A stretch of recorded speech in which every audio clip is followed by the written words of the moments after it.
Hi mga Kangiwat! Welcome to En's Vlog! So ayan mga Kangiwat, meron tayo ditong i-DIY. So meron tayo ditong takip siya ng electric fan. So ito yung nasa likod niya. So ito, hiningi ko lang siya kanina. And then meron tayo isang pot dito. Gagamit tayo ng isang pot para itanim dito yung ating pothos plant. And then gagamit din tayo ng nylon cable tie. So ito siya. Nailagay ko na mga Kangiwat yung nylon dito. So ito, ganito po siya. Binutas ko siya para ikapit natin dito. So gaganito natin siya.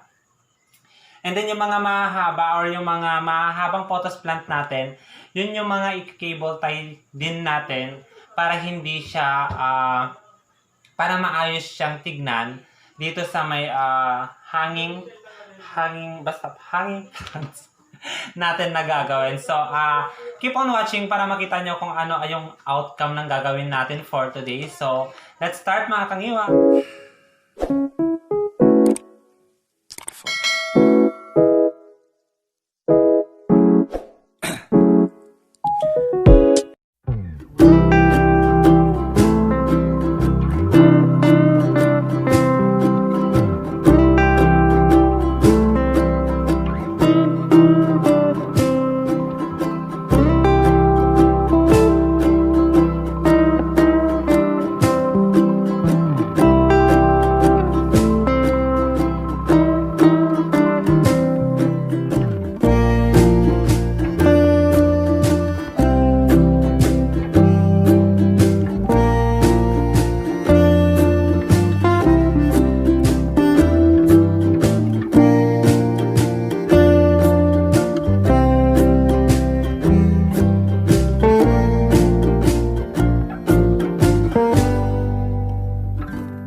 That's all for today mga Kangiwat. Don't forget to like, share, subscribe, and click the notification bell para ma-notify kayo sa lahat ng vlog ko. Bye-bye!